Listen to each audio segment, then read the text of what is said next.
Hola, ¿qué tal? Mi nombre es Janier Bustamante. eh, Soy analista de sistemas de información de Sumay Medical. Como profesión soy administrador de sistemas informáticos, tecnólogo en redes y seguridad informática, técnico en sistemas y técnico administrativo en salud. El día de hoy, pues desde la compañía para la cual trabajo, le traemos una capacitación en relación a la resolución 202 de 2021.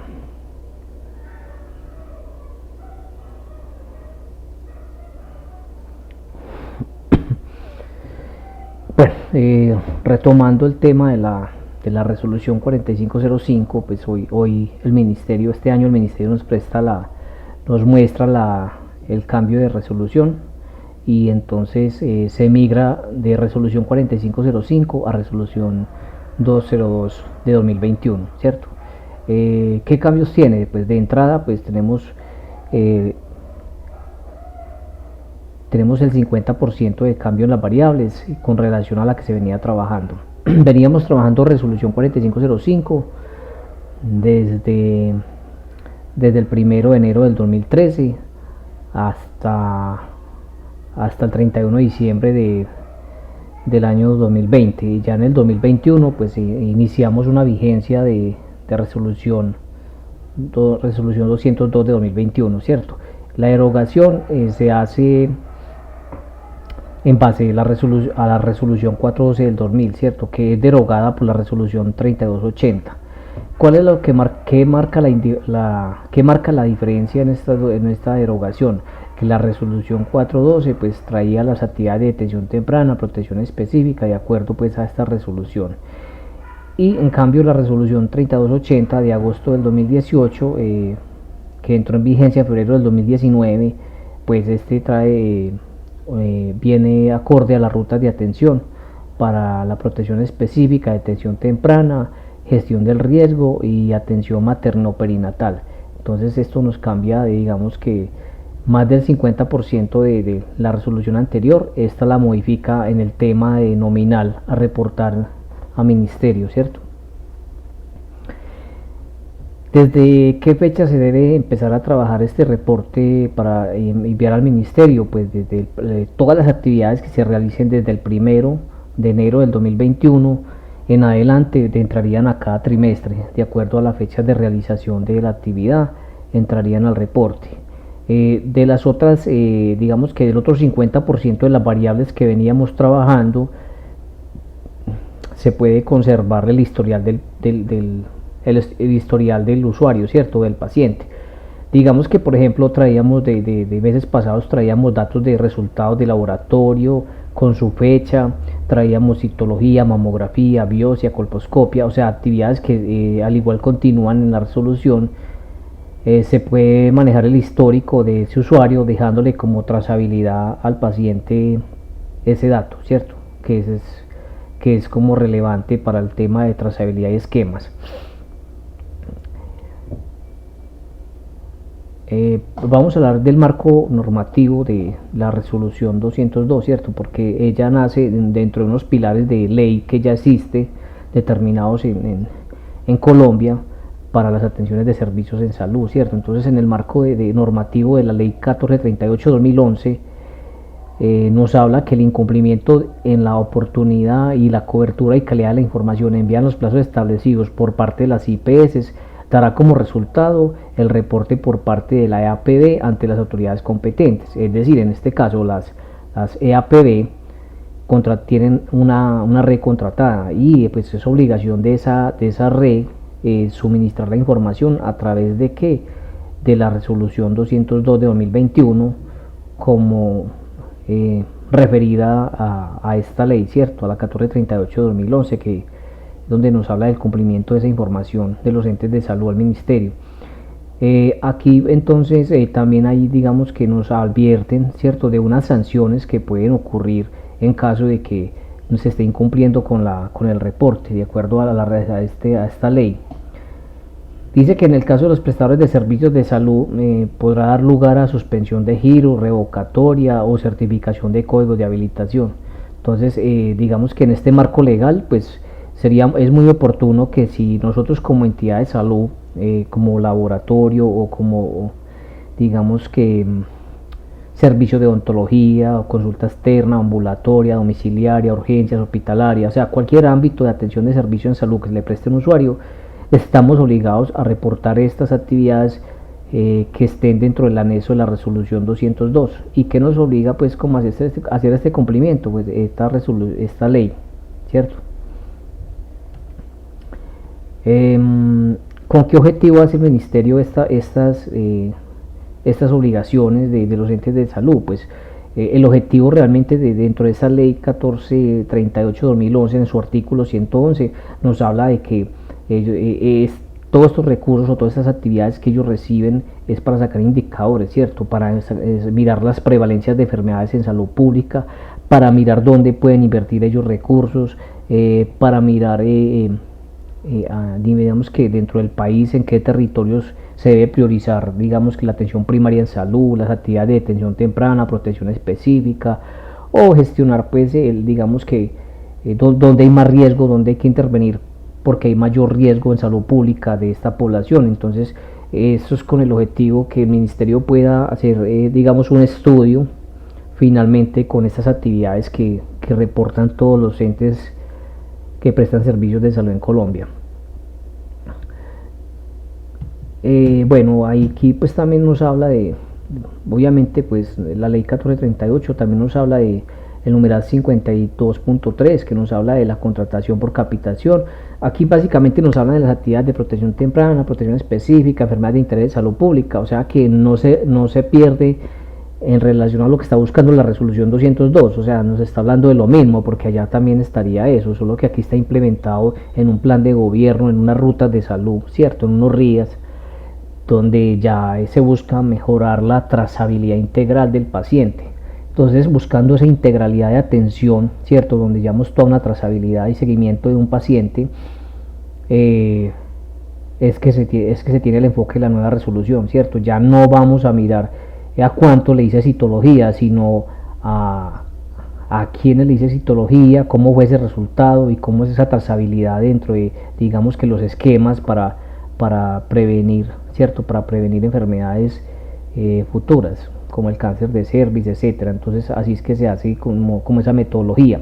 Tenemos también un artículo 2 que es el ámbito de aplicación. Entonces dice que la presente resolución será de aplicación y de obligatorio cumplimiento por las instituciones prestadoras de servicios de salud. Entonces esto no exonera a ninguno, o sea, todo el que preste servicios de salud debe hacer este reporte en las actividades que estén en la resolución. Que es que yo atiendo laboratorio únicamente, debe reportar eso a la EAPB ya de acuerdo a la negociación que se haga para el envío de la información, si solamente vas a enviar los resultados, los datos que se requieren para el informe, o si el resto lo vas a llenar con comodines, o si lo vas a enviar en un Excel o un archivo .txt, ya uno mira pues como la EAPB negocia, ¿cierto? Lo mismo que las frecuencias de entrega. Entonces, ya el contrato puede ser por capitado o puede ser un evento, pero al igual no deja de ser una actividad de salud que está incluida dentro de la resolución y por ende se debe reportar este informe, sea porque tenga contratado el tema de cápita o por evento. Al igual las actividades de notificación obligatoria en la resolución 202 serán de obligatorio cumplimiento para, digamos, para la EAPB poder enviar el consolidado al ministerio. Aquí tenemos unos conceptos básicos de resolución 202, ¿cierto? Que pues es necesario que los entendamos un poco antes de proceder como a entrar en materia de lo que es el archivo nominal de la información reportada, ¿cierto? Hay algo muy importante, ¿cierto? Y es que dentro de la resolución hay una validación de estructura, una de longitud, una de tipo de dato, una de validación de contenido y obviamente pues hay un PDF que nos habla de una resolución, de una expedición de una resolución, ¿cierto? Del ministerio, pero también nos habla de unos anexos, unos lineamientos técnicos que van en su versión 6, que hacen parte de unas indicaciones, unos parámetros para poder diligenciar la resolución 202 de 2021, entonces es como un complemento. Hasta hoy el ministerio actualizado va en la versión 6 de los lineamientos técnicos porque obviamente han habido modificaciones o actualizaciones de acuerdo a las observaciones que ha hecho el país o los prestadores de salud al ministerio. Por ejemplo, en nuestro caso, pues hemos escalado muchas inconsistencias que salieron en las primeras versiones, y obviamente pues el ministerio ha estado modificando, y esperamos, yo creo que la versión 7 pronta está a salir, porque obviamente este trimestre, en la experiencia que tuvimos de cargue, habían todavía unas variables que no estaba la plataforma todavía haciendo de manera correcta, y se hicieron como las observaciones, se escalaron al ministerio, y esperamos que pronto va a salir una nueva versión. Tenemos, bueno, nosotros como de APB o en el rol de IPS o de APB, se reporta de dos maneras diferentes. Digamos que en el tema del reporte de resolución 202, tanto las IPS como la EAPB reportan un mismo informe, que es construido en un archivo .txt, que lleva un encabezado, que lleva una estructura, ¿cierto? Para poder que nos cargue el validador. Pero la diferencia entre las IPS y las EAPB es que las EAPB deben hacer un reporte tipo 1, que es el de las novedades. Allí reportamos los usuarios que cambiaron de tipo de documento, que cambiaron de IPS al interior de la EAPB, ¿cierto? Que se fueron para otra EPS, pues se cambiaron de asegurador, los fallecidos, los retirados, etcétera, etcétera. Eso se hace otro reporte también al ministerio desde la EAPD. Y la EAPB también maneja un archivo de Excel donde lleva unos indicadores de seguimiento y monitoreo a la red de quienes reportaron la resolución 202 en cada trimestre, quienes no la reportaron, quienes ajustaron errores, o quienes solamente cumplieron con el envío pero no con la calidad del dato, o que no cumplieron las dos cosas o ambas, ¿cierto? O que de pronto no entregaron de manera oportuna en el momento que había que cargar en la plataforma. Entonces la EAPB lleva un informe de ese para informar al ministerio sobre el tema de, digamos que, de las novedades, y mostrar en auditorías el seguimiento a la red. Obviamente se debe hacer una retroalimentación a la red de por qué no está suministrando el reporte. Y bueno, entonces volviendo a retomar acá, pues el tema de estructuras se refiere es cuando yo digito, digamos que un campo de fecha que me pide que sea año, mes y día, y que sea con guión, y yo registro por ejemplo una fecha con día, mes y año y con slash, entonces ahí no estaría yo cumpliendo con la estructura. O que por ejemplo en tipo de documento nos coloquemos cédula, ¿cierto? La palabra cédula, y realmente no colocamos la CCC mayúscula, ¿cierto? O que en un dato que sea de codificación numérica, que va del 1 al 5, entonces 0 no aplica, 1 sí, o 2, 3, 4, 5 y la opción 21, y resulta que nosotros metimos allí la opción 22, entonces la opción 22 no es un valor permitido, entonces ahí nos va a generar un valor de estructura.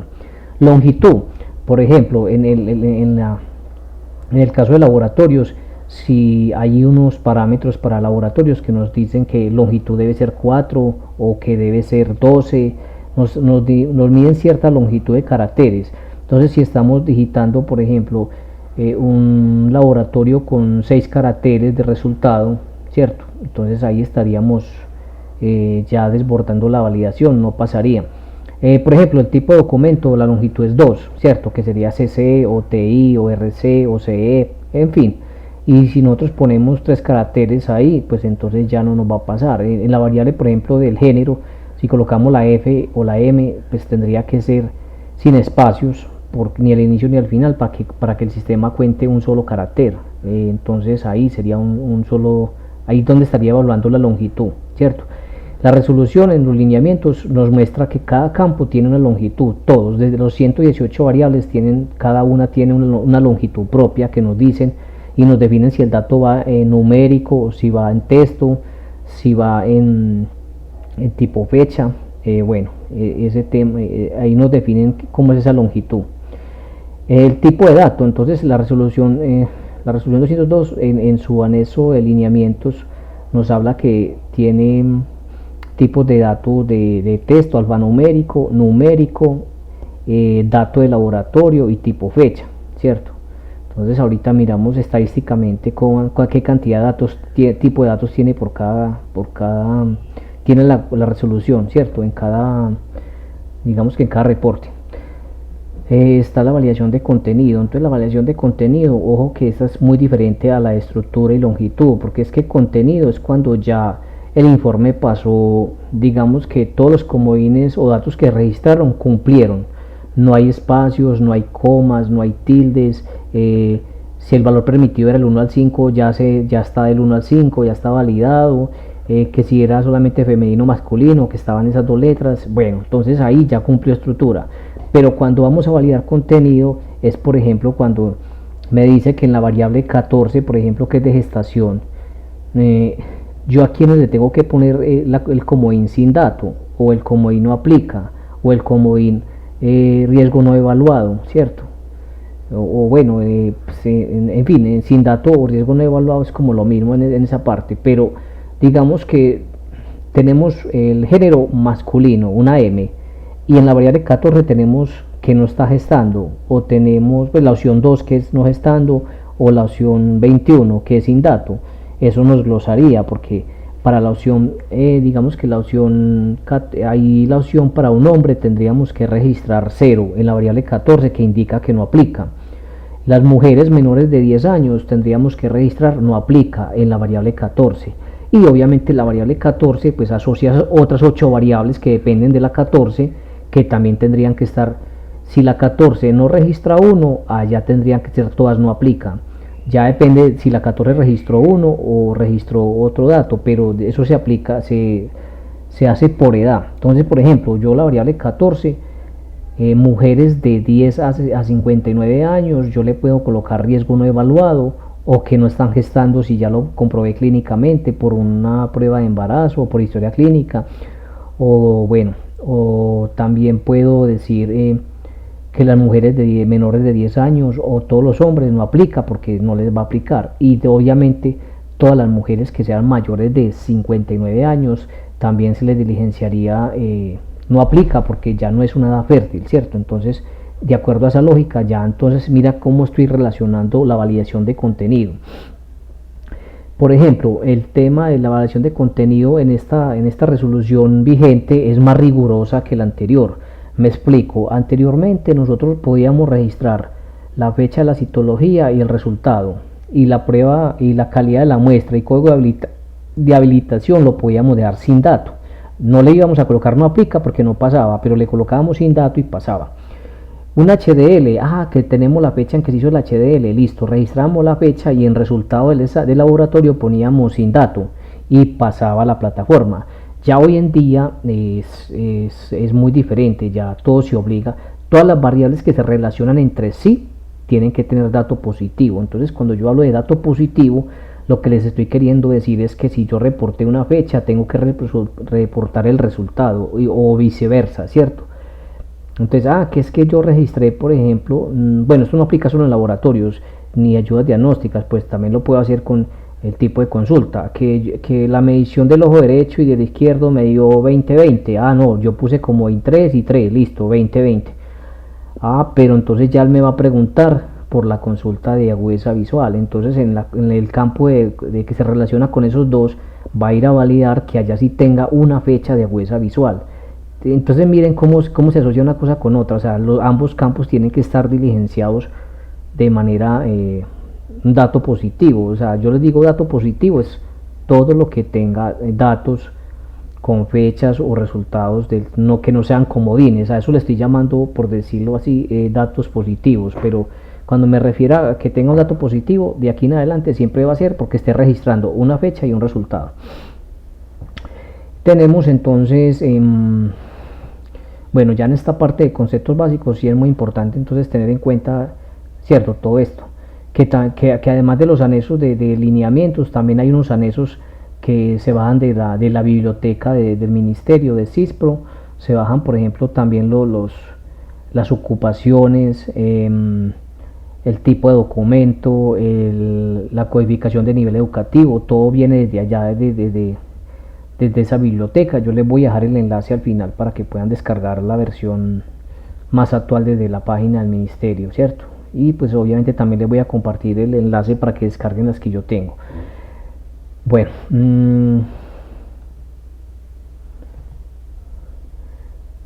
hay un tema muy importante, pues que lo traigo dentro de haciendo un rescate de las 118 variables de la resolución 202 de 2021. Los laboratorios y ayudas diagnósticas de esta resolución, pues digamos que hay unos que estaban antes, ¿cierto? Como la hemoglobina glicosilada, que antes se medía en la resolución 4505, y ya ahora en esta resolución la glicosilada no se mira. Pues se miran otros tipos de exámenes que pues también aparecen otros que no estaban, ¿cierto? Como el LDL, que era uno de los que no teníamos, o por ejemplo los triglicéridos, que solamente teníamos un campo de fecha pero no teníamos campo de resultado, y ya hoy en día pues los que están establecidos acá son variables que, además de que se pide la fecha, todas piden el resultado del laboratorio. Entonces aquí hay pues digamos que un tema particular. Hay unos laboratorios que nos dicen que hay que colocar el resultado del laboratorio, y no obstante nos dan unos parámetros de restricción de longitud, o también nos especifican si van enteros o si van con decimales o no van con decimales, y qué variable se relaciona con cuál. Estos laboratorios están separados, digamos que las variables no van tan juntas, van separadas. El ministerio las montó por temas de ingeniería de validación, las montó pues muy retiradas una de la otra, pero sin embargo hubo que hacer un ejercicio inicialmente de identificar qué variable cruzaba con qué variable, ¿cierto? Para el tema de ayudas diagnósticas y de laboratorio, ¿cierto? Pues obviamente también hay otras variables que por ejemplo se cruzan, que no son necesariamente ayudas diagnósticas, ¿cierto? Que por ejemplo la huesa visual o el COP se cruzan con una consulta, y mira que eso ya no es un laboratorio, sino digamos que es una consulta con una clasificación de resultado. Entonces por ejemplo el COP o pesos o tallas, o sea, hay otras variables que se validan entre sí. O sea, no solo los laboratorios se van a validar con otras variables, sino dentro de la resolución hay otras variables que, por ejemplo, con el ejemplo de ahora que les ponía, la variable 14 se relaciona con la 33, con la 57, 58, 59, con la 60, en fin, esas relaciones que tienen las variables. Entonces vamos a iniciar con la glicemia basal, ¿cierto? Entonces la glicemia basal se cruza la variable la 105 con la 57, y obviamente esas son las dos variables que contienen, una tiene la fecha y la otra contiene el resultado que se debe registrar, que nos dice que el resultado debe ser el dato de laboratorio y que debe ser máximo 3 dígitos, pero aquellos resultados que sean de glicemia basal superiores a 997 los tenemos que homologar todos a 997. Ya en la resolución hay unos comodines para decir que no aplica o sin dato, ¿cierto? Pero entonces por el momento el 997 me va a servir a mí para, digamos que el dato máximo que puedo registrar para la validación de esta resolución en la plataforma. Hay otro concepto que por aquí en mucho nos va a parecer que es mayor o igual a 29 años. Entonces todos estos que tenemos acá que dicen mayor o igual a 29 años son criterios que aplican para toda la población que sea mayor o igual a 29 años. Para esa población estos laboratorios son obligatorios, y si no tenemos el dato debemos registrar que el comodín sin dato, o si no se realiza por un estado de salud, o sea, cualquier comodín que le aplique, menos que digamos que no aplica, porque toda la población mayor o igual a 29 años le aplicará la revisión de este riesgo. En la resolución, en los lineamientos dice que desde los 29 cada 5 años, pero entonces cuando se va a hacer la validación de edad, realmente él no valida cada quinquenio, sino que la validación se mira que el usuario tenga mayor o igual a 29 años, ¿cierto? Entonces es como una aclaración que hacemos con esta validación. Hay unas que incluyen laboratorios que son obligatorios para gestantes, ¿cierto? Y hay otros que son obligatorios para mujeres de 10 a 17 años. Bueno, ya eso depende el tipo de laboratorio que tengamos acá. Entonces, dentro de esta lista de laboratorios, retomemos. Entonces, para el resultado de la variable 57 de la glicemia basal, solamente van a ser 3 dígitos, que no se pueden ser 3 dígitos y tiene que ser el resultado del laboratorio. Y si la cifra supera el 997 de resultado, pues se ponen los 997, se cambia el resultado por ese, se homologa. El LDL se registra un resultado tipo numérico, ¿cierto? Sin decimales, de 12 dígitos, y también aplica pues de 18 a 29, como les decía ahora, que aplicaba para mayor o igual a 29, mayor o igual a 29. Entonces también hay una excepción, que si por ejemplo los menores de 18 años hay que registrarles, no aplica, el comodín no aplica, pero los mayores los que tienen 18 a 28 años, o sea que están menores que 29, a esos nos tocaría colocarle el resultado de laboratorio en caso de que estos usuarios tengan identificado un riesgo, o sea que sean hipertensos o diabéticos. A ellos les estaríamos registrando ahí el resultado de esos laboratorios. El resto le registraríamos no aplica. Entonces, para resumir, los que son mayores o igual a 29 años le estaríamos registrando sin dato, y los que son menores que 29, o sea de 28 hacia abajo, todos serían no aplica. Pero en cambio a la población que tenga entre 18 y 28, que tengan hipertensión o diabetes, sí les podemos registrar el laboratorio y ahí pasaría el validador sin problemas. Entonces ahí es una prevalidación que debemos hacer cuando elaboramos el informe.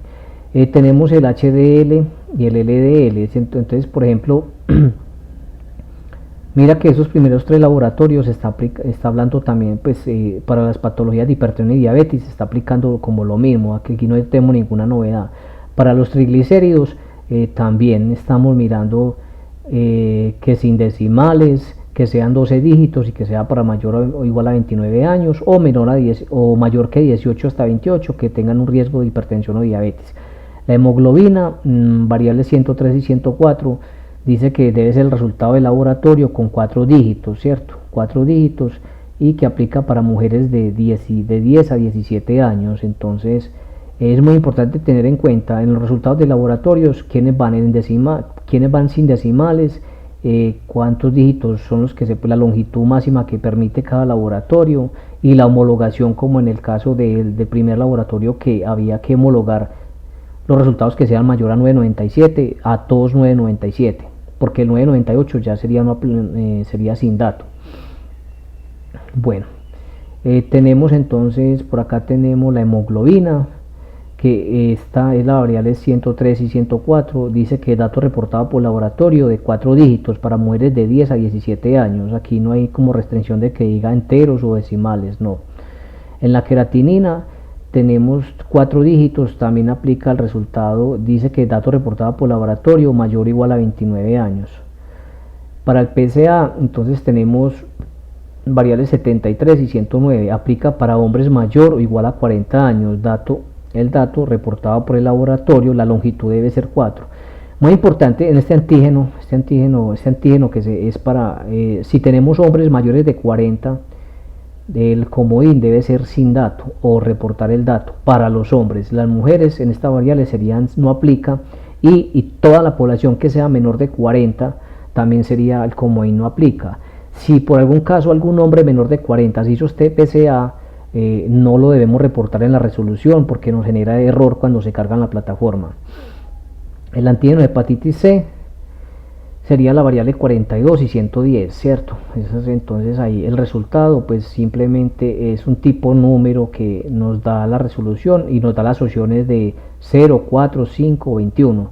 0 no aplica, 4 si es negativa, o 5 si es reactiva, y el 21 si es sin datos, ¿cierto? Entonces no podemos olvidar que si nosotros registramos un resultado de fecha en la variable de hepatitis C, pues también tendremos que registrar un resultado de dicho examen, ¿cierto? Las dos variables se tienen que estar diligenciadas de manera positiva. El antígeno para hepatitis B obligatorio para todas las gestantes, entonces el de hepatitis B es obligatorio para todas las gestantes. Y aquí pues el tipo de respuesta que se puede dar allí es el que nos da la resolución, que es tipo número, que va a 0, 4, 5, 21. La prueba pues, de VIH, variable 82-83, es para toda, digamos que para gestantes sería de manera obligatoria. Si es positivo para gestante, pues, y si no, para toda la población puede ser, o sea, como digo, se le puede aplicar a toda la población. No hay problema en que cualquiera persona tenga la prueba de VIH. Solo lo importante es que si yo registro la variable 82 una fecha, en la 83 debo registrar el resultado. No puedo dejarlos, tengo que jugar con los pares, ¿cierto? Para digitar los datos de manera positiva en ambos casos. La serología, variable 80 y 81, entonces también la resolución nos da qué resultados podemos llevar allí. La vaciloscopia, la resolución también nos dice qué resultados podemos plasmar allí, pero recuerden que si tengo fecha de vaciloscopia tengo que tener el resultado de vaciloscopia, porque de lo contrario, si falta uno de los dos datos no va a pasar. Ahora, si en la variable 18, por ejemplo, nosotros tenemos que es positivo para sintomático respiratorio, la variable 112 y 113 no pueden tener, no aplica. Allí tienen que tener el resultado de la vaciloscopia o en su defecto tener un comodín que diga sin dato, en el caso de que la variable 18 diga que es positivo para sintomático respiratorio.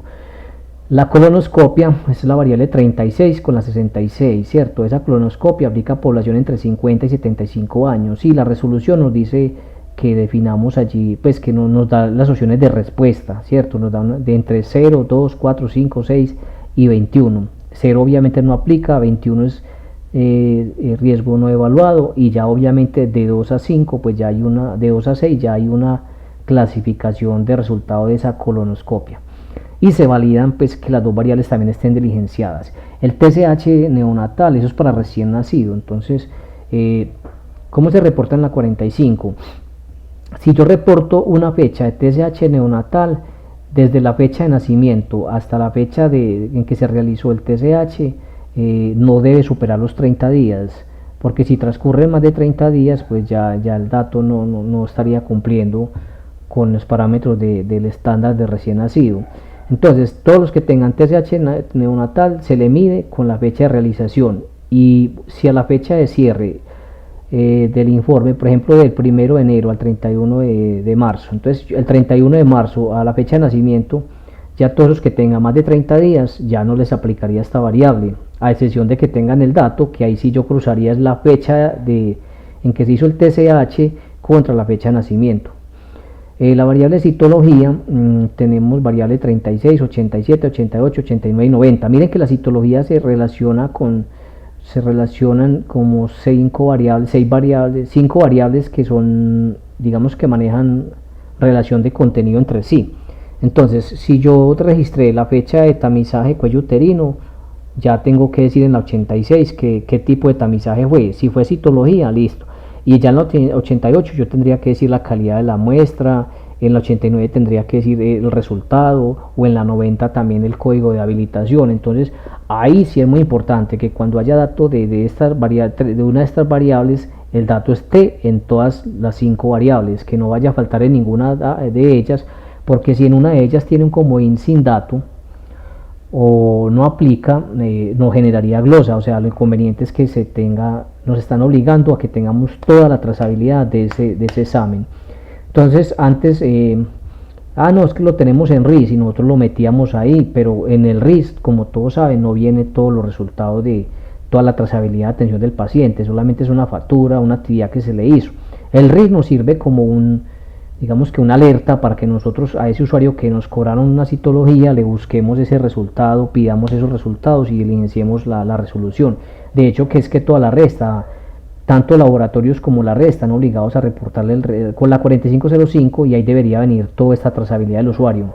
Entonces ahí pues el tema de que hay que revisar con el laboratorio y con los prestadores, que no es que nos tengan que, el RIS es una cuenta que es aparte, que es para facturar los servicios en salud, y es el registro individual de prestación de servicios en salud, pero la resolución 202 es algo integral que comprende todas estas variables. Si yo le realicé la citología al usuario, pues debo tener todos estos datos y obviamente pues saber mi código de habilitación y registrarlo allí. Para la prueba de ADN, esta sería otro tipo de tamizaje, ¿cierto? Otro tipo de tamizaje que también hay que validar todas estas 5 variables que se relacionan con esa, ¿cierto? Sí, la calidad de la muestra, el código de habilitación, todo el tema que tiene que ver con esas mismas 5 variables. Y tenemos el tema de colposcopia, que serían las variables 112 y 113, pues que ya les había mencionado que esta se relaciona directamente con la 18. Si en la 18 fue positivo para sintomático, estas tienen que tener un dato, o estar sin dato, pero no pueden tener, no aplica. Listo. Y ya aquí tenemos el tema de la mamografía. En la mamografía pues tenemos tenemos que registrar la fecha de la mamografía y el resultado, pero ese resultado va con una clasificación BIRRAS, y ya la 45, la resolución 202 nos define las opciones de respuesta de acuerdo a la clasificación BIRRAS que nos envíe el laboratorio. Y por último tenemos acá la biopsia del seno, ¿cierto? Que sería variable 99, 100 y 101, donde la 99 es la fecha de realización, la 100 sería la fecha de resultado y la 101 el resultado. Entonces aquí también es muy importante que tengamos toda la trazabilidad del usuario con el tema de la mamografía, para que al cerrar el trimestre podamos reportar esa digamos que esa trazabilidad completa del usuario. No sé qué más, pues acá básicamente cogí lo que debíamos aclarar en temas de longitud, de cómo se reportaba, si era con decimal o sin decimal. Pero más allá de esto, pues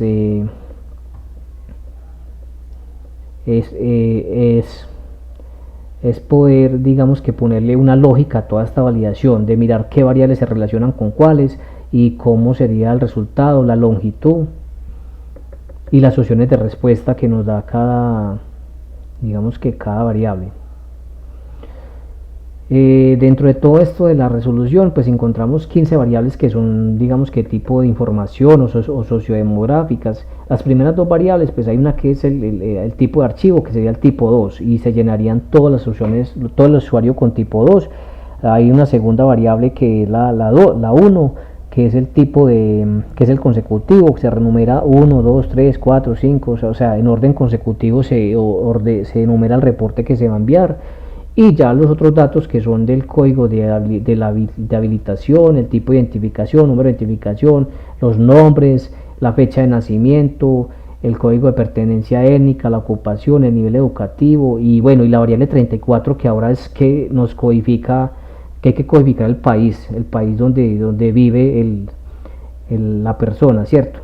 Entonces, dentro de esta resolución, pues hay algo sencillo, hay algo que son 118 variables, pero vea, 42 de ellas son de tipo fecha, 4 son de dato de laboratorio, es decir, el laboratorio nos da el resultado y yo tomo los dígitos que me dicen ahí. Si son enteros, los tomo en enteros. Si no dice restricciones, pues uno los toma tal cual los envía al laboratorio, pero con la restricción de longitud. La longitud que me permita los lineamientos es la que voy a tomar para tomar qué cantidad de datos tomo desde allí. Entonces, por ejemplo, si a mí me envían una hemoglobina, digamos que con 7 caracteres, ¿cierto? Y me dice la resolución, toma el dato del laboratorio, yo no puedo tomar esos 7 datos, tengo que recortar y tomar los primeros 4 o los primeros 5, bueno, lo que me diga el lineamiento de longitud, eso es lo que debo tomar allí, ¿cierto? Está, por ejemplo, los de tipo alfanumérico, y están 65 datos de tipo número, ¿cierto? Entonces, por ejemplo,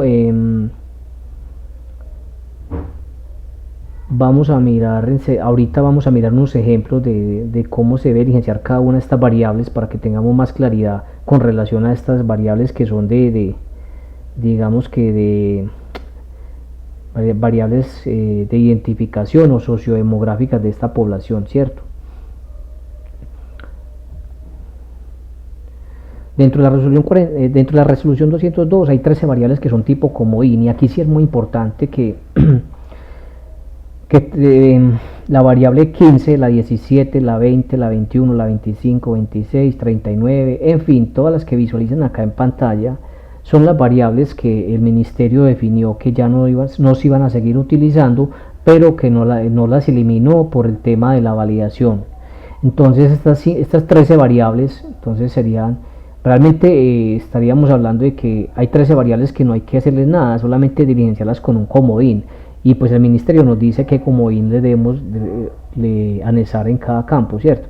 Entonces, por ejemplo, la variable 15, todos los usuarios serían en 0, la variable hipotiroidismo congénito, todos en 0, lepra, todos los usuarios en 21, obesidad o desnutrición, todos los usuarios en 21, etcétera, etcétera. Así como ven todos esos comodines, así se les registra a cada uno de los usuarios. Que es que yo de este usuario sí tengo todas las consultas de psicología. No, a todos les voy a meter, no aplica porque el ministerio ya no está evaluando la consulta de psicología. Entonces, si tú le metes una consulta de psicología, por ejemplo, la variable 68, esto te va a generar glosa porque lo único que valores permitidos son estos que tenemos acá, según los lineamientos. Entonces, hay que tener presente que estas 13 variables van es tipo comodín y que esos son los comodines que nos dio el ministerio para diligenciar esos 13 campos.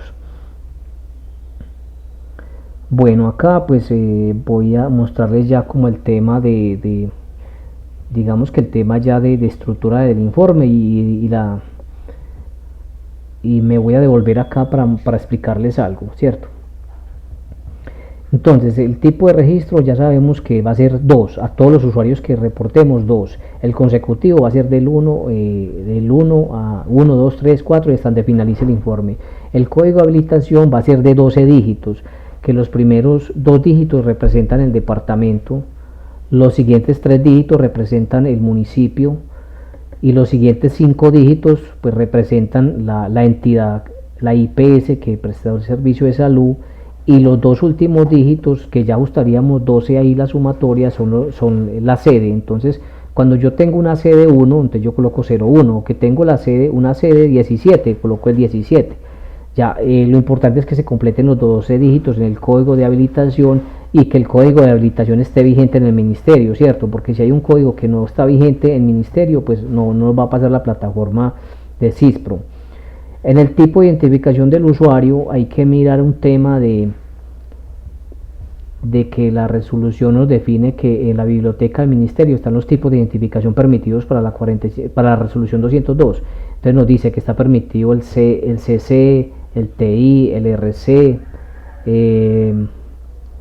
bueno, no recuerdo en este momento, pero nos dice cuáles están permitidos y nos dice la longitud máxima de cada documento. Entonces, por ejemplo, en el documento de cédula de extranjería, él nos dice que no puede ser menor si el tipo de documento es cédula de extranjería, o sea, CE, que entonces digamos que el número de documento no puede ser menor a 3 ni mayor a 7. Entonces él nos va dando como unos parámetros, los lineamientos nos dicen qué longitud de número de identificación debe ir de acuerdo al tipo de identificación, que si es tarjeta de identidad, pues que entonces la longitud máxima sean 11 caracteres, ¿cierto? 11 dígitos. Pero ya eso lo podemos mirar como más a fondo con los lineamientos. El número de identificación, pues ya sabemos que entonces la longitud de ese número de identificación va asociado al tipo de documento de identificación. Y tenemos ya lo que es el primer apellido, que es de carácter obligatorio, todo debe ir en mayúscula y no puede tener espacio ni al inicio ni al final del nombre. Y tenemos también el segundo apellido, que ese no es obligatorio. En caso de que no lo tengamos, pues podemos registrar un comodín que se llama none. Seguida lo vamos a ver. El primer nombre sí es obligatorio, este no es negociable, tiene que tener el primer nombre tiene que ir todo en mayúscula sostenida, no debe tener caracteres especiales ni espacios. El segundo nombre tampoco es obligatorio y puede ir con un comodín que se llama none en mayúscula, y ahí pues estaría bien ya para que pase el validador. La fecha de nacimiento no es negociable, todos tienen que tener, ya el resto de campos todos son, digamos que en la resolución 202 todos los campos deben ir diligenciados, o sea, con comodín o con dato, ningún campo puede ir vacío. La fecha de nacimiento obviamente tiene que estar en el formato correcto, que sea el año, mes, día y nada más. No tiene que tener fecha, ni hora, ni minutos, ni segundos, nada. Solamente año, mes y día. Y que tenga con guión, que sean separados por guión, ¿cierto? El género debe ser masculino o femenino. Entonces la M de masculino o la F de femenino. Ahí no hay nada más negociación, no puede tener espacios ni al inicio ni al final. El código de pertenencia étnica. Entonces esto es un dato que se identifica por única vez y ya la resolución 202 nos da, o los lineamientos nos dicen que en el ministerio hay una codificación de pertenencia étnica que lo podemos consultar en la página. Ahorita les paso el link para que lo consulten, y obviamente pues eso no lo mira sino una vez porque está como la codificación, ¿cierto? Aquí está el código de ocupación.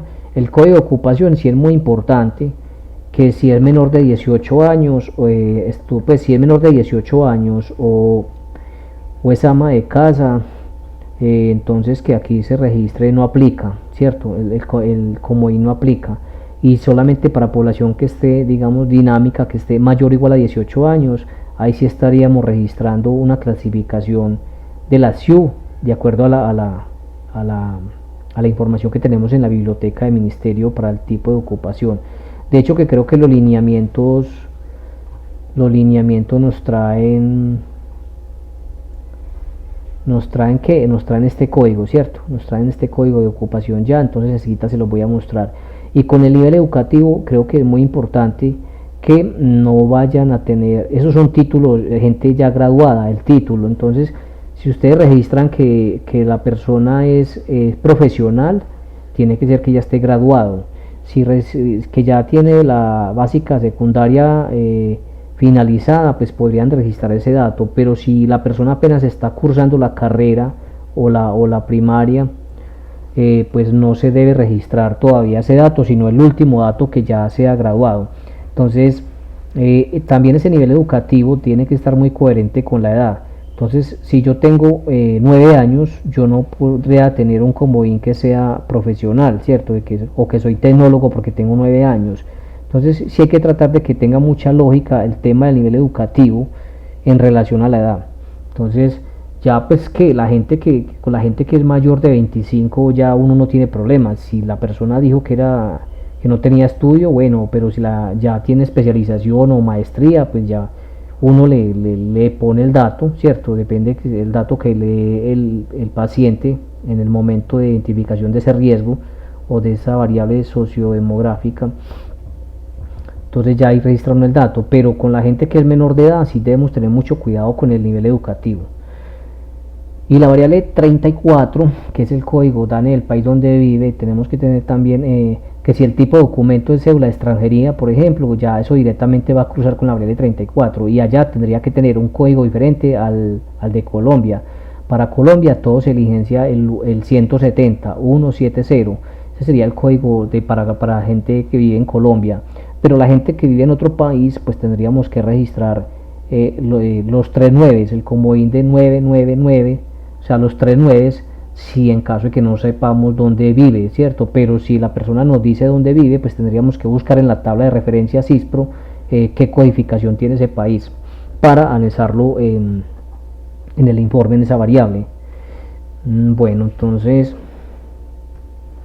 acá vamos a mirar entonces ya que digamos que la estructura de los lineamientos, ¿cierto? Entonces yo aquí les mencionaba pues que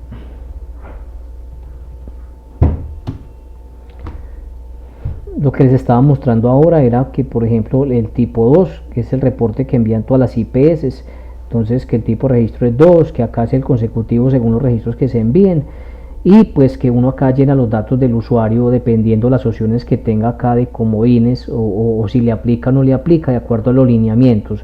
Pero también tiene que validar una estructura, ¿cierto? Que no hayan espacios. Mira, por ejemplo, acá en el caso de este nombre, primer apellido, segundo apellido no tiene, entonces yo le registré la palabra none. Acá primer nombre obligatorio, aquí sí no hay negociación. Entonces, acá en el segundo sí puedo colocar none. La idea es que estos nombres estén lo más completos posibles, pero también sabemos que hay nombres que solamente son tres nombres, entonces ahí estaría reemplazando el comodín none para que nos pueda cargar el validador, ¿cierto? En el tipo de acá en esto del código de habilitación fue lo que les relacioné ahora, que los primeros 2 dígitos de departamento, los otros 3 eran de municipio, y los otros 5 eran los que representaban a la entidad en el registro del ministerio, y pues acá era la sede. Por ejemplo, esta sede 1, entonces yo le ponía 01 para poder completar los 12 dígitos. Este es tipo número, sí, pero mire que acá no hay letras, solo que yo le doy formato texto para que se me sostenga ese 0 adelante, porque lo tengo en un Excel. Pero realmente cuando se envíen estos códigos de habilitación, ya sea acá de la IPC primaria o código de habilitación donde se hizo la citología o la mamografía, tendrán que tener 12 dígitos y obviamente el 0 adelante para los casos que apliquen de que se hicieron en Antioquia, porque si se hizo en Antioquia, pues el indicativo 05 para el departamento de Antioquia. Ya el diligenciamiento de todas las resoluciones de acuerdo a los lineamientos, pero sí hay que evaluar también la última validación que nos hizo el ministerio, y es que primero los usuarios que se reportan en resolución 202 cada trimestre son todos aquellos que se les realizó una actividad de detención temprana, protección específica o gestión del riesgo o de interés en salud pública que esté incluida en la resolución 202 de 2021. ¿Qué quiero decir con esto? Que si usted va a reportar la la resolución 202, usted no puede meter usuarios que tengan solo comodines, que no se les haya hecho nada en el trimestre. Ah, no, pero es que yo el mes pasado, en diciembre, yo le hice todas las actividades, citología, mamografía, colposcopia, yo no sé qué, y le hice talla y peso, le hice consulta de agudeza visual, listo, muy bien que se lo haya hecho, pero este trimestre no lo puede reportar si no tiene una actividad que se haya hecho en el trimestre actual. Entonces, no es reportar la base con usuarios que tengan solo actividades de meses anteriores que estén por fuera del periodo. Obviamente, si yo voy a reportar hoy un usuario y él tiene actividades, digamos que él se hizo la citología en febrero y yo voy a reportar el trimestre 1 de 2021, yo lo reporto porque tengo la citología de ese usuario y por alguna otra consulta que tenga de él. Pero él tiene datos del año 2020 de HDL, de LDL, de triglicéridos, hemoglobina, bueno, cualquiera de estos laboratorios que él tenga como histórico, entonces se los voy a dejar porque eso hace parte de la trazabilidad del usuario. El usuario se reporta en una sola línea. Por ejemplo, este usuario no podría estar registrado acá en esta otra línea, ¿cierto? ¿Por qué? Porque es que las cédulas no se pueden repetir. El nombre del usuario no se puede repetir en el informe, eso tiene que quedar con un registro único en una línea y se actualiza el último examen o la última consulta que se tenga del trimestre, ¿cierto? Entonces, si una persona tiene cinco consultas del trimestre y lo pesaron y lo tallaron en todas, uno registra el último peso y la talla de ese usuario, no va a poner cada que le hagan un peso y una talla, lo va a agregar de forma hacia abajo, no, sería en una sola línea actualizar el último dato que se tenga. Para pesos y tallas es muy importante que, por ejemplo, si yo tengo la fecha del peso, también tengo que tener la fecha de la talla. Si yo tengo esas dos fechas, pues también tengo que tener el peso en kilogramos y la talla en centímetros. La talla en centímetros tiene que ser sin decimales, se pueden hasta 3 caracteres, o sea, longitud 3.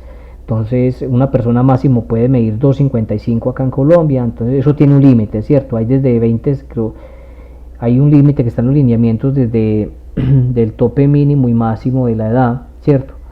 Y pues acá nos dicen que que cuando no se tenga, por ejemplo, la talla, podemos tomar el dato más cercano que se tenga de la persona. Entonces, digamos que si en este trimestre el médico registró el peso, la fecha y el peso, ¿cierto?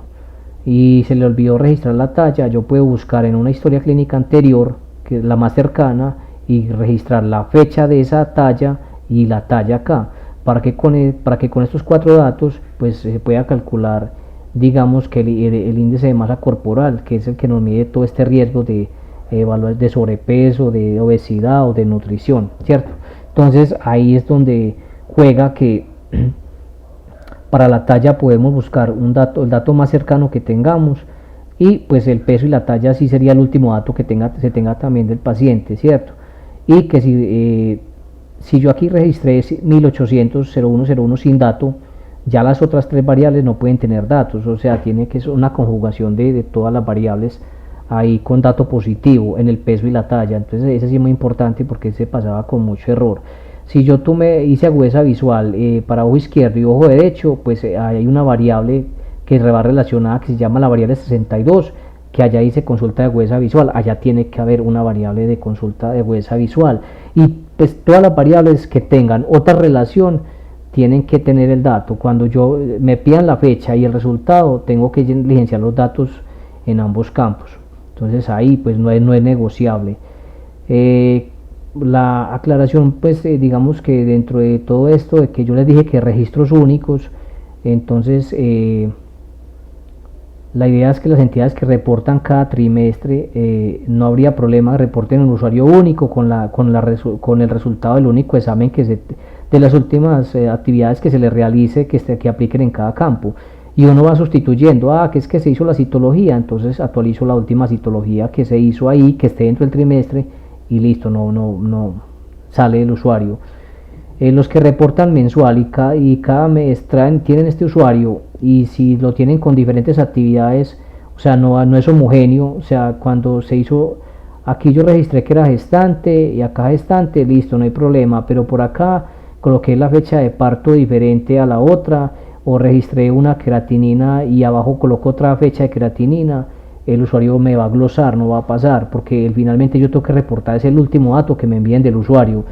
Entonces a las IPS pues sí se les pide el favor de que envíen un solo registro del usuario, un registro único, y que ahí le deben actualizar todas las variables de las 118 variables. Obviamente no son 118 porque hay 13 variables que son tipo comodín y hay 15 que son sociodemográficas o de información, ¿cierto? O de codificación. Entonces realmente las variables de clínicas saldrían siendo como 90 y pico, ¿cierto? Pero que obviamente tienen que ser que tengan esas validaciones. Ahora, tenemos un archivo que son los lineamientos del ministerio. Estos son los lineamientos del ministerio. Yo ahorita en el video les voy a dejar los enlaces para que descarguen. Y pues ahí en los lineamientos del ministerio pueden encontrar, bajan este archivo. Y este archivo tiene acá, por ejemplo, la tabla de las ocupaciones. Entonces mira que el ministerio nos da la tabla de ocupaciones para nosotros validar que estas codificaciones existan acá en la resolución. Las que no estén, entonces van a generar error, ¿cierto? Acá con la última versión de resolución 202 del ministerio encontramos como algunas cosas que no nos cuadraban por el tema de validación, ¿cierto? Acá decía que para usuarios, por ejemplo la variable 36 decía que para usuarios de 50 a 75 años, y por acá decía que utilizar la opción, aquí dice que si registró como INDE no aplica, la fecha de colonoscopia, el resultado de la colonoscopia debe ser 0 y la da entre menor o igual a 50. Miran esto, menor o igual a 50, y acá dice que entre 50 y 75. Entonces aquí ya se estaría desbordando, porque es que menor o igual no es lo mismo que entre, porque cuando yo digo entre incluye los 50 y los 75, y cuando yo digo mayor que, pues ya no los incluiría, o si digo mayor o igual, pues sí habría una inclusión ahí. Entonces el ministerio nos hizo yo tuve una reunión con el ministerio y me aclaró, pues yo les llevé todos estos puntos de los lineamientos que no son coherentes con algunas validaciones de edad, y me explicaron que tomara como referente esta columna que se llama validaciones, no las de si generar error ni valores permitidos, sino esta columna de, digamos que de validaciones, que esa es la edad con la cual me puedo guiar. Y si vemos pues acá, entonces acá solamente, aquí sí decía que mira, que de 50 a 75 años, si lo ven acá, entonces acá sí decía que si era menor que 50 no aplica, entonces ahí sí no es diferente a este que decía menor o igual, ¿cierto?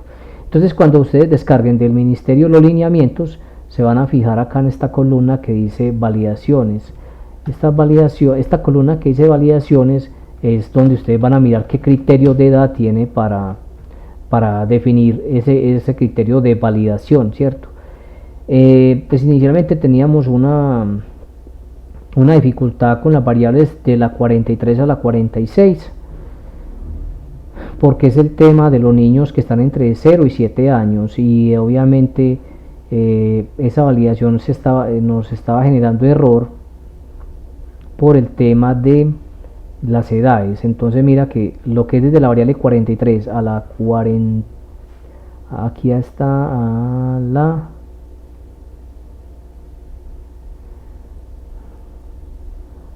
la 46, aplica solo para niños de 0 a 7 años, pero entonces en los lineamientos había una confusión, porque no, pues no era confusión, sino que nos estaba glosando a los niños de 7 años hasta 11 meses y 29 días, entonces se nos estaba quedando por fuera. Por ejemplo, acá le colocamos el comodín sin dato o el dato a los niños que tenían entre 0 y 7 años, pero los niños que estaban de 7 años hasta 11 meses con 29 días no los estaba glosando, porque es que como la validación dice que si para mayor o igual a 8 no aplica y para menor que 8 si aplica este dato, entonces ahí es donde estaba la diferencia entre mayor o igual que o menor que. Entonces obviamente si es menor que 8 incluiría a todos los de 7 años con 11 meses y 29 días, y si es mayor o igual a 8 pues incluye que no aplica para mayor o igual a 8, o sea que incluye que los de 8 no le va a aplicar. Entonces eso es, digamos, que una corrección que está pendiente del ministerio. Y también con la variable 76, porque la variable 36 nos estaba glosando el ministerio los pacientes de 50 años y de 75, porque no había una distinción entre si era mayor o igual que o mayor que, o menor o igual que o menor que 50. Entonces digamos que ahí estaba como la diferencia matemática y por eso no nos estaba cargando en el validador. Y ya esta semana pues nos abrieron de nuevo la plataforma para hacer de nuevo el cargue de estos lineamientos, ¿cierto? De estos cambios. Hay una variable que de pronto puedan tener duda, que era una variable que era de ácido fólico preconcesional, de la variable 23. Esto les aclaro que esta variable aplica para las gestantes. Se le hace un seguimiento a las gestantes para ver si antes de la preconcesión les dieron el ácido fólico, ¿cierto? Entonces esta variable no es a las mujeres en edad fértil en sí que les aplique, sino a las personas que en este momento están gestando, para ver si antes de la gestación tuvieron ese ácido fólico, ¿cierto? Eso es como una aclaración. Y ya voy a pasar a hacerles una última aclaración, creo que sería la de la variable 102, que es el COP, ¿cierto? El COP, pues digamos que el COP nos generó muchas glosas en este cargue, porque hay muchos reportes que no sabían medirle el COP. Entonces el COP pues digamos que es un término de odontología que voy a presentarles en este momento.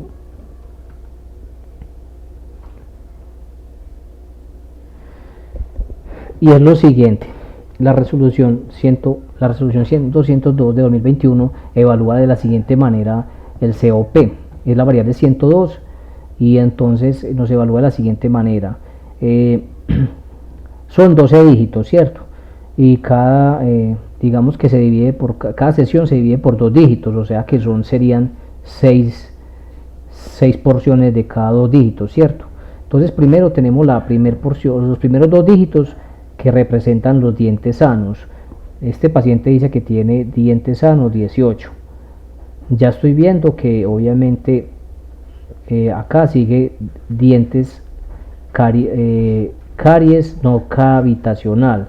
Aquí tiene 2 dientes que tienen esta caries no cavitacional, y aquí tiene 4 dientes con caries cavitacional, y aquí tiene 3 dientes obturados por caries, y acá tiene los dientes perdidos por caries, ¿cierto? Y acá tiene el total de dientes presentes que tiene el paciente, y aquí tiene la opción no aplica o 21. Entonces cuando vamos a la opción no aplica es porque sea menor que 6 meses. Todos los niños que son menores de 6 meses al día de corte de reporte de la 4505, o sea al 31 del cierre del trimestre, yo ya digo, a los menores de 6 años, de 6 meses, perdón, los niños menores de 6 meses no le aplica, y los niños de 6 meses a menor que 5 años les aplicaría, que serían los niños que tengan, pues se dice que la longitud para cada evaluación de los dientes del COP deberían tener 20 dientes, de 0 a 20.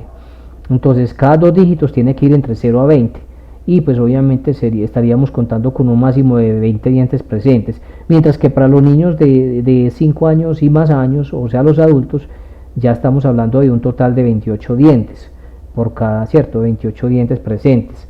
Entonces vamos a volver acá al caso y decimos que el niño, esta persona ya, yo veo que acá es un adulto porque tiene 27 dientes, entonces yo ya digo, o mayor de 5 años pues, entonces acá decimos, sanos, tiene 18 dientes, con caries no cavitacional tiene 2, o sea que 2 más 18 serían 20, caries cavitacional 4, o sea que tendríamos 24 dientes hasta acá, dientes obturados por caries 3, entonces ya tendríamos 18 más 2, 20 más 4, 24 más 7, 27, o sea que la sumatoria de todos los dientes sanos más los que tienen problemas, por decirlo así, tienen que dar el total de dientes presentes en la boca del paciente, ¿cierto? Pero ya entonces ya lo que digo es que si este paciente es mayor de 5, pues tendría que tener 28 dientes, entonces la lógica es que si perdió 1 más 27, ahí estarían los 28 dientes, entonces yo siempre le voy a sumar los perdidos al total de presentes para que me dé 28, y si es un niño menor de 5 años, entonces el total de dientes perdidos acá más el total de presentes me tendría que dar 20. Esa sería como la revisión más coherente para el COP, donde hemos tenido varias dificultades, ¿cierto? Miren, por ejemplo, en esta presentación, entonces ya están, es la misma metodología del COP, cómo midió. No se pueden repetir dientes, obviamente, eso es un criterio que tienen ya los odontólogos, ¿cierto? De que ellos evalúan toda la dentadura, y obviamente, pues, cuando hay un diente, digamos que obturado o cariado, y pues que es el mismo diente, ellos tendrán que dar una prioridad que le van a definir, de acuerdo pues hay otra capacitación que es ese tema referente a odontología, y cuando un diente tiene las dos cosas, ¿cierto? Entonces los dos problemas, entonces mirar cuál es el que predomina para, de acuerdo a la lógica pues de odontología, para ver en cuál lo registra, pero no puede repetir dientes. Entonces acá estarían los 18 dientes sanos más los 2 caries no cavitacional, serían, y aquí está la sumatoria pues, entonces vemos que esto más esto más esto más esto da 27, y que 27 más 1 perdido da los 28 que debería tener el paciente, y se reporta así. Ahí estaría ya los 12 dígitos completos, ¿cierto? Y aquí ya estaría la construcción y validación previa al reporte, que sería entonces, vean, cada diente debe reportarse una sola vez. Entonces, si están sanos, ¿cierto? Si es caries no cavitacional, entonces, que es que caries cavitacional, y no, pues si entro como en esa conjetura de que tenga los dos diagnósticos, yo tengo que mirar como odontólogo cuál le voy a dejar, pero no puedo dejar los dos. Entonces tengo que, caries no cavitacional, hacer la clasificación, caries cavitacional, hacer la clasificación, obturados por caries, hacer la clasificación, y no repetir dientes, obviamente, para que la sumatoria me dé la cantidad de dientes presentes. Y entonces mira que acá estaría 18, 20, 24 y 3, 27, que son estos 27, y 27 más 1 que le sacaron, tenemos 28 dientes. Este usuario cumpliría si tiene 5 años, o sea que ahí no habría problema. Ya lo importante es que dentro de la validación, si tengamos el criterio ese, que de 6 meses, mayor o igual a 6 meses y menor que 5, sería para el COP un máximo 20 dientes, y que para el mayor o igual a 5 sería 28 dientes, ese criterio para hacer la validación, ¿cierto? Y que usuarios que pronto asistieron a una consulta de odontología y no les calcularon el COP, pues ya se colocaría la consulta de odontología en la variable 76, pero en la 102 se registraría sin dato. Pero ojo, si en la variable 102 el COP está registrado, ahí sí es necesario que tenga una consulta en la variable 76, o sea que esto es, digamos que es obligatorio, y insisto con la resolución. Esta resolución, la variable que asocia sería lo que si en un campo está reportado de manera positiva, en el otro campo que va correlacionado a ese esté también de manera positiva reportado el dato, porque de lo contrario no podríamos reportar el dato, ¿cierto? Bueno, entonces esto con relación al COP. De todas maneras, ya entonces enseguida de la capacitación les voy a dejar la presentación, les voy a dejar el link de la biblioteca del ministerio para que puedan bajar como el lineamiento vigente. para que puedan bajar los anexos para el tipo de documento, para la clasificación de la ocupación, de la etnia, en fin, todos los criterios o todas las herramientas que ustedes necesiten para la construcción del informe. Es muy importante recordar que pues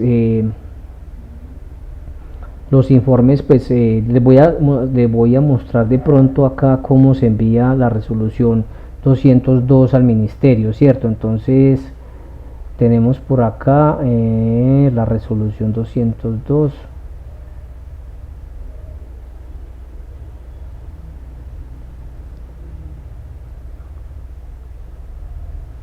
Mira, este es un archivo plano y esta es la resolución 202 que se envió a la plataforma de CIS. Pero entonces hay un tipo de reporte que sería este, donde el 1 es tipo de registro 1, el RES es los 6 dígitos DANE que nos da el ministerio para reportarnos como identificador como el asegurador EAPB, y acá tenemos la fecha del reporte, o sea, del 1 de enero hasta el 31 de marzo de 2021, y acá al final tiene el número de registros que contiene este reporte. Cuando esto se va a pasar de Excel a bloc de notas, al punto a archivo plano, se separa con esta opción del pipe, ¿cierto?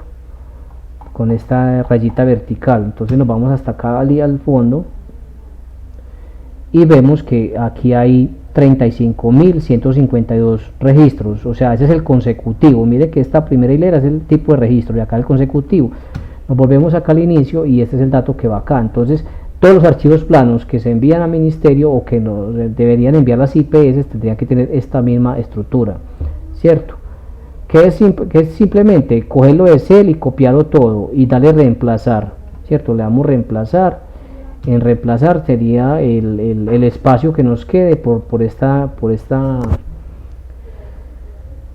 este símbolo, por esta línea vertical, ¿cierto? Por el pipe. Y ya con eso nosotros, por ejemplo, ya separamos ahí y acá colocamos el encabezado. Como les digo, esta estructura se colocaría así y que no nos queden espacios al final, ¿cierto? Entonces acá en el final, por ejemplo, a veces nos queda el cursor acá abajo del archivo plano. Entonces yo lo que hago es que me devuelvo un enter para que me quede ubicado al finalizar el dato, y ahí sí cierro el archivo, ¿cierto? Y este es el archivo que se carga en plataforma de ministerio. Yo creo que ahí ya sería pues como que si están trabajando esta información en un equipo en un Excel, pues lo recomendable es que entren acá a panel de control y que en panel de control ustedes codifiquen el formato de fecha para que el Excel, cuando ustedes lo vayan a pegar al bloc de notas, les quede en ese mismo formato, ¿cierto? Entonces uno se mete acá a configuración adicional, a fecha. Pues en fecha, pues este está correctamente. Yo puse 4 A's minúsculas, guión, mayúscula y DD minúscula, y le di aplicar, aceptar y aceptar, y pues de esta manera ya vemos que mi equipo quedó con esta configuración de año, mes, día, y para que el archivo me quede así. Entonces es para que cuando yo pegue la información de acá al bloc de notas, entonces por ejemplo yo digamos que voy a pegar esto al bloc de notas, yo hablo un bloc de notas, lo pego, y pues aquí lo que les decía, vamos a reemplazar de pronto el espacio, vamos a reemplazar el espacio por esta línea, ¿cierto? Bueno, tendría que reemplazar todos los espacios pues, pero en todo caso el tema es que aquí mire la fecha como me quedaría, o sea, me queda como debe ser cuando yo la pase al plano. Entonces aquí fue que me quedó estos espacios vacíos, entonces por eso es que no me separó bien allá, ¿cierto? Pero lo importante es que podamos pues en lo posible, si lo trabajan en Excel, sí, y si ya tienen pues un validador que les genera esto de forma automática, recuerden que las fechas no pueden tener hora ni minutos, tienen que ir en este formato, y son 42 variables de fechas. Entonces listo, yo creo que ya esta capacitación acá finaliza pues de una manera muy general, y ya de todas maneras cualquier comentario que tengan o inquietud me la pueden escribir, hacer el comentario, y pues les dejaré los enlaces para que puedan bajar los soportes, y pues de pronto esté encabezado con esa estructura para que se puedan apoyar con sus informes.